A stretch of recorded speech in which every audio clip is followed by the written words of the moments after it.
Good morning, everyone. Hello, welcome. This is the Climate and Business Forum of IGF 2024, so welcome. I know you've all been at events just next door in the boardroom. We're going to start a little later than planned in here, but I want to make sure that as many as possible could get in here. Welcome, of course, too, if you're online, you're watching around the world. Remember, you can join the conversation as well. Just use the hashtag IGFAE.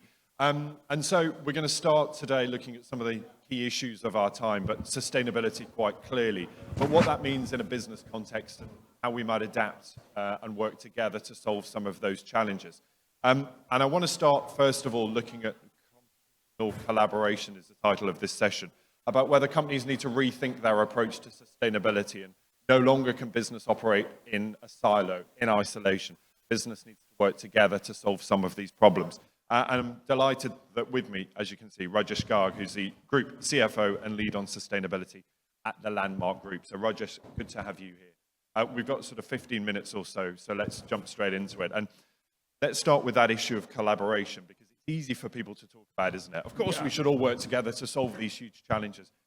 Not so simple in practice. Talk to me, first of all, about what collaboration means to you when we talk particularly about sustainability. Absolutely. Thank you very much. I think I've been using this word coopetition instead of competition. And I think in the world of sustainability, it probably is even more important than in anything else, because simply said, you don't want to be the last man standing on a planet which is destroyed. So you can't, to your point, you can't operate in a silo. Even if you become extremely sustainable, if everything around you, the rest of the industry, the rest of the customers, the rest of your sourcing, supply chain, whatever, is unsustainable, then it won't go very far. So there is no choice. You have to work through and through with all your stakeholders. And I would say, so before I go, I think to help you understand what I mean by this is, and it can apply to any company. We've built or come up with a framework which is holistic, really 360 degrees across our entire value chain. And simplistically, it's got three parts: sustainable products, sustainable operations, and sustainable customer journeys. And that closes the loop. And when you start building in it, right from product design, material choices, processes, then you come towards transportation, logistics, warehousing, and we also have retail shops, how you retail your product, what you do, and then how the customer uses your product. If you think about it, everywhere you go, there are a whole bunch of stakeholders, whether it is companies or for producing your raw materials. So what kind of cotton, what kind of polyester, all the we have 10,000 plus suppliers who we are now working with, and we need to raise their game for them to become more ESG friendly and to be on a path of, so collaboration is all across. Talk about that circular effect, and I wonder what has been the hardest part of that to fix, because you make it sound very simple, but I imagine each one of those comes with its challenges. What has been the hardest part of that process? Yeah. I think the first is there's a lot of talk. The awareness is very low all across, and let's leave aside the customer awareness for a moment. Even the understanding of what your footprint is very weak. And we realized that fast, that changing glass bottles or plastic bottles in the office or just not having straws and all is not going to fix our problem. Our footprint is 89% is scope 3, which means either upstream, where the product is, the product design, product, or downstream, what the customers do with the product after they use it. So unless we fix that, 11%, if I just fix my own internal operations, is not going to take me that far. But how we've done this is we've done a very reasonably accurate exercise of understanding the footprint of each product. So we have 40,000 product types. We've done the life cycle analysis of all of those. And it's very accurate. It's not precise, but it doesn't need to be precise, because it has given us so much insights of where is the footprint coming from. and hence attack the big footprint. So the challenges first was the understanding of your footprint was very complicated. There are no standard softwares available. We built it on our own, and we're very happy because that gives us so much insight. So that was the biggest challenge. Then obviously comes convincing your suppliers to migrate to a more sustainable way of operation or processes they use. I think there you come with creating, you have to influence them. There is a cost associated. You've got to find offsets. So the third part is what I call it is an expensive transition. Yeah, and on that issue of cost, I think it's fair to say that for too long it has been financially lucrative to damage the planet and damage society. It has been too easy to be rewarded for doing bad things. There is a cost associated with sustainability, but do you think we are at the stage now where organizations understand that actually doing right can also mean doing well, and that at the bottom line, it is beneficial to be sustainable? See, if you really love your company, you really love your brand, and you're a leader, I think you would have embarked on this journey. And you're seeing that all around in varying stages. But I always believe if you started, it's half there. So I think that's the good part. But do you think the message has got through that actually it is damaging to not to do this? It's at the top 5% of the companies. I don't think it's gotten there yet. And not only in the corporations, even in your customers. So we continuously evaluate. So 86% of Arab youth say they will not buy from a brand which is damaging the environment. So when you read such data, you get, as a sustainability lead, you become very excited. The problem is at the shopping till. People are saying, you know what, my one unsustainable jeans, which is $10 cheaper, is not going to kill the environment. I'm going to just take it. So what people are doing, but on the till or in the actions, is way behind what they're talking about. Good thing is it's changing very fast. The newer generation, we get daily examples of how our customers are talking about it. They want it. So I think it's how do you get ahead of that curve? And that sort of touches on my next question, which is, who is driving this? Is this coming from the top, from leadership? Is it coming from employees? Coming from customers saying you need to act this way, else I'm not going to shop with you? And you've sort of part answered that, but I'm interested in who is driving this. See, it's obviously started from top down.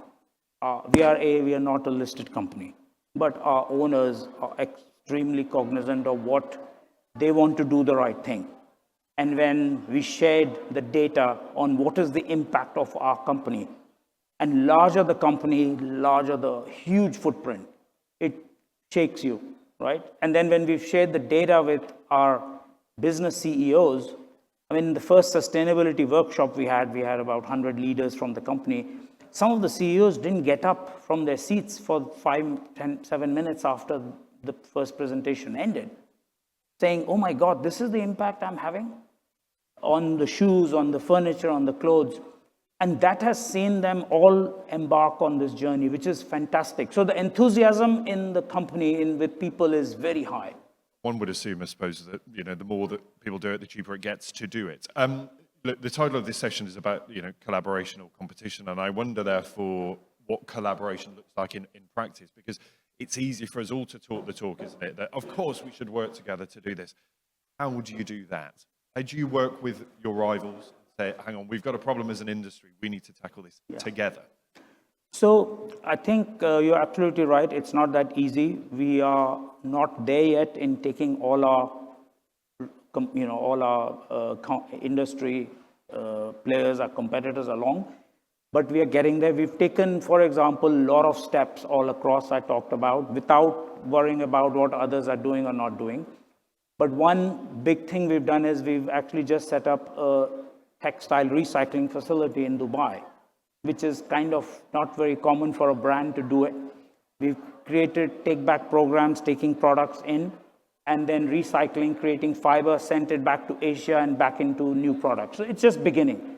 But we're inviting the whole retail business group, industry, the government has shown up. So we've got on 9 December, we are launching it, and we are getting very good very enthusiastic participation from the UAE Circular Economy Council, various key kind of right up to the top cabinet ministers, and we're very happy to see that they are saying, you as an industry leader, tell us what does Dubai, or rather I would say all of UAE needs to do to now move in this journey. So if we tie those two themes together, one about the cost of doing this and whether it is commercially and competitively advantageous, and also that idea of collaboration, where do you draw the line between collaboration and competition? Clearly, you're in this to be a successful organization. At what point do you say, okay, we can't collaborate on that because that's going to affect how competitive we are? Where do you make that judgment call? I think it's like the ocean versus us protecting a drop.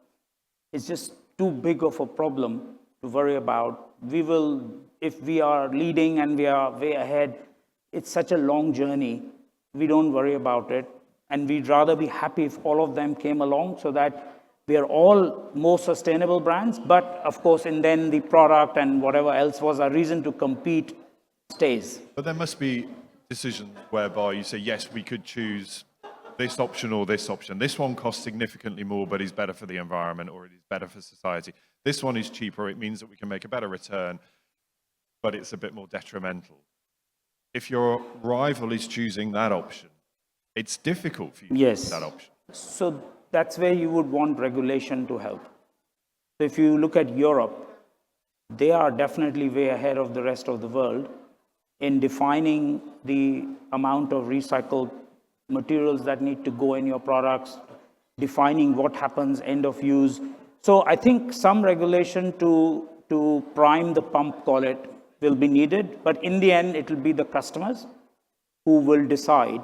And we feel, we are believers that customers are watching, and that's the best test. And being leaders, you have to be ahead of what the customers want. And neatly, to talk of regulation, it's so easy right now as well, isn't it, to throw around these terms about sustainability, the eco-washing, the green-washing, whatever you want to call it. And if consumers are at the stage where they're making decisions on the spur of the moment at a till, usually based on price, that eco-washing works, what role does regulation play in actually holding companies to account and saying, you can only make these claims if you are going to back them up properly with action?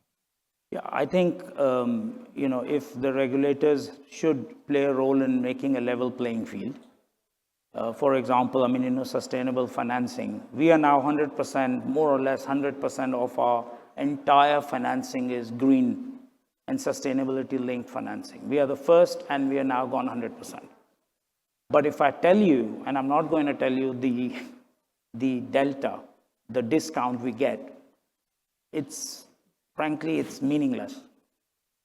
So that's where the regulators, and they should wake up, that if I am sustainably oriented, I'm not getting a discount, then hit the other guy with a premium.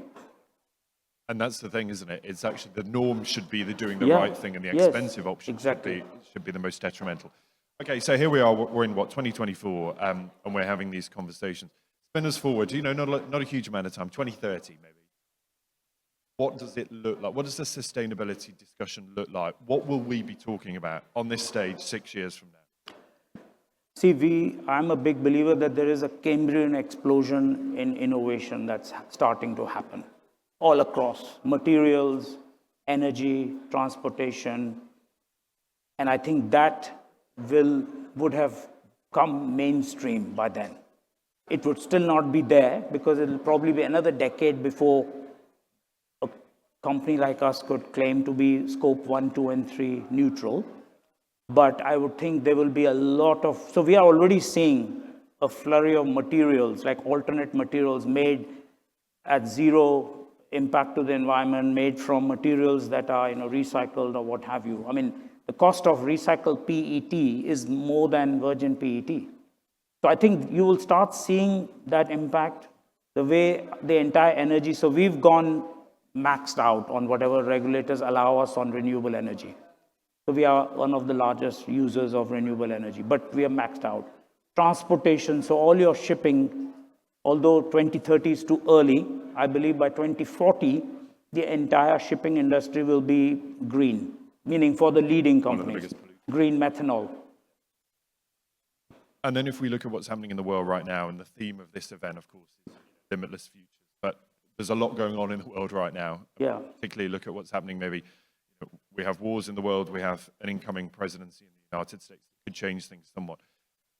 Does that change the equation? Or do you think that we're so far along this journey and the momentum is sufficient now to continue despite what are quite clearly some really big headwinds? If you just look at what President-elect Trump wants to do is drill, drill, drill, or drill, baby, drill. Faced with those pressures coming the other direction, we've got enough momentum to sustain this? I think so. These are momentary, small, and probably the fringe companies might make poorer decisions. But if you are a leading company with the right thought leadership and the right future, so like Landmark turned 50 this year, we're looking at the next 50. So I don't think a presidency of few years is going to change any of that. But I think the biggest change coming, which was in the room next door, is about AI, and I'm a very big believer that is going to be a very big help for us. So we are already using a lot of AI to try to help our operations become more sustainable. The efficiency element of AI is breathtaking, Yeah. isn't it? Rajesh, thank you so much. What a great way to start our discussions on this stage today for this Climate and Business Forum. Really grateful for your time. Thank you. Ladies and gents, Thank Rajesh you very Garg, much. Group CFO and Lead on Sustainability at Landmark Group. Thank you.